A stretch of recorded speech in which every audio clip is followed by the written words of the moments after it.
Well, I certainly didn't expect this on Easter Friday. DICE have finally shown off some new gameplay of Battlefield 6 in a new blog post going over all of the destruction and their philosophy when it comes to it.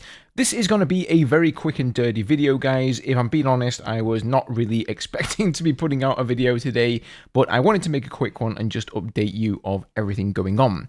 So the gameplay is not particularly long. As you can see, they show that you can take down the front facade of this building, and it looks like when the building collapses, it's like a scripted event, at least for this particular building. Obviously, this is just testing from within the Battlefield labs, but you can tell that a ramp sort of forms in front of the building and then allows you to traverse through it. Now, DICE have a lot more to say on the subject, so let's just jump straight into this blog post here that they've posted over on X. So, they say, we're back with another community update focused on destruction and a summary of our initial learnings from previous Battlefield Labs play sessions. Let's start with a preview on how we're designing and testing destruction for the future. So this is a design philosophy and for destruction, rather. So they say, our goals for destruction are centered around adding further gameplay depth by allowing you to reshape the environment and transform your surroundings towards a tactical advantage. For example, barging through walls to surprise your enemies, reshaping the battlefield to create new paths into capture zones, or taking down a building to take out an attacking squad. We are designing destruction around easily identifiable visual and audio language that lets you understand what can be destroyed, altered, or transformed through gameplay. We aim to make destruction an integral part of your Battlefield experience to create an intuitive, fun, and rewarding environment where you feel empowered to shape the world around you. So that's very interesting that they talk about the visual and audio language that lets you understand like what can be destroyed. So not everything is going to be destructible in this game, guys. So let's take walls as an example of the new destruction language. Once a wall takes enough damage from an explosion, smaller impacts such as bullets will also contribute to its destruction, allowing you to shoot your way through the wall. Audio VFX will help you not only see, but also hear whether your attacks are successful. Different surface types now also visually degrade before breaking down through persistent surface damage. Buildings apple core as they start to break down, leaving their core exposed as destroyed parts create rubble and debris on the ground around it. New mechanics allow you to create more destruction-related opportunities during gameplay, as well as being able to influence your surroundings through the use of different weapons or vehicle types. For example, rubble caused by destruction now remains on the battlefield and allows you to create and use new opportunities for cover and protection.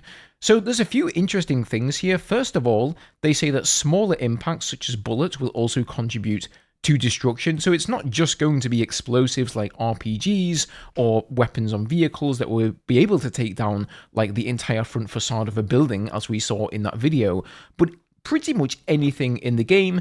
As we've seen from the leaks as well, there are things like sledgehammers that are going to be in there, so who knows how this is going to play out, but clearly not everything is going to be destructible, and they are going to be doing a lot of extensive testing to get that balance correct, I think.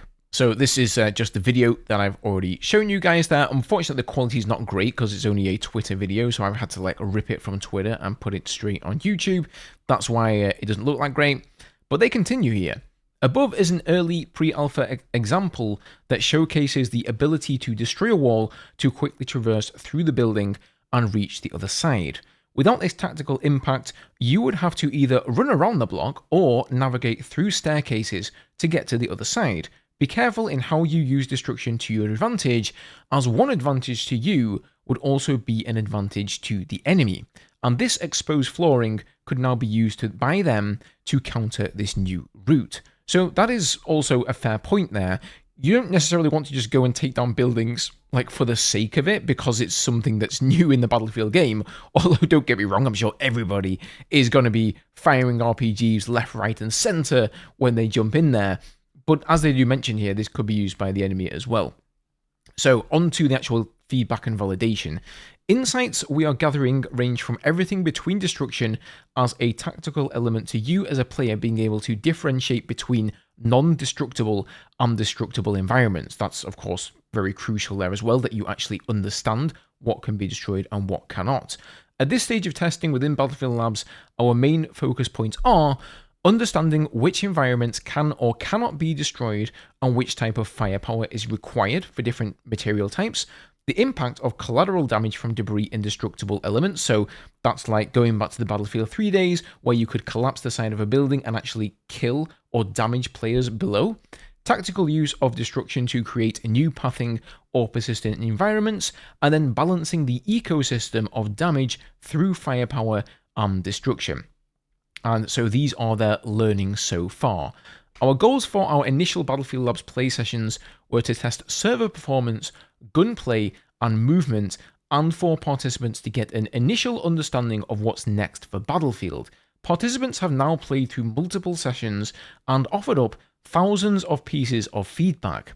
As we start testing other topics such as destruction, we wanted to share some of our initial learnings and next steps coming out of those play sessions. So we encountered some initial issues with server stability and performance, which provided valuable data for us to adjust their configurations. We've already seen that follow-up play sessions offered a smoother gameplay experience for participants, and that we are on the right track to start scaling further testing with more participants in the future. So that is very interesting right there. It seems that the destruction was actually having a big performance impact on people, and so that is a great, a very important thing there for them to test and make sure that they do get right, so that people don't jump in the game and then when everybody starts blowing up buildings, everybody's performance suffers. If you are interested in learning more about our design philosophy and goals for gunplay and movement, we have learned that while gunplay feels in a good spot, there is further balancing to be done to the different weapon archetypes and their damage values. Feedback on movement suggests that we need to continue iterating on finding the right balance in speed, namely for functionality like crouch sprint, combat rolling, vaulting, and more. Be sure to check our previous community update. I've already done a separate video on that one, and I think it's fair to say that movement in general has been an incredibly hot topic amongst the community, so some people like it fast, others a little bit slower, but let's not get into that. Lastly, as we move our focus back to destruction, we have seen feedback around the balancing of destructible objects across the map and the fine-tuning of damage levels of surfaces. Destruction will be an ongoing topic within our play sessions, and we'll continue to test these and other areas of destruction throughout upcoming playtests. Okay, so what's next? So you can sign up to help validate the future of Battlefield, yada yada, read the FAQ, go on the Discord. We'll be back in the future with new community updates to keep you informed on ongoing testings and learnings from Battlefield Labs. So, that's pretty cool. It's nice to see finally some official footage here out of the DICE team, because I think what most of us have seen so far has just been leaks from within Battlefield Labs, and anybody who's seen those will know that they are the absolute bare minimum quality that you can imagine. They've got visual artifacts all over the screen because people are trying to hide their identities, of course, so they don't get banned. So it is nice to see something a little bit proper, even if it is ripped from Twitter and not that high a resolution either. As always, guys, leave me your thoughts below. I will be interested to hear what you think about this. Destruction, as they say, it is a bit of a double-edged sword here. It's cool, but is there such a thing as opening too much of the battlefield up to the players and sort of screwing your own flags and your own team over in that sense? Let me know below. Hope you guys enjoyed the video. Leave a like if you did. As always, subscribe for more Battlefield, and I will see you guys in the next one.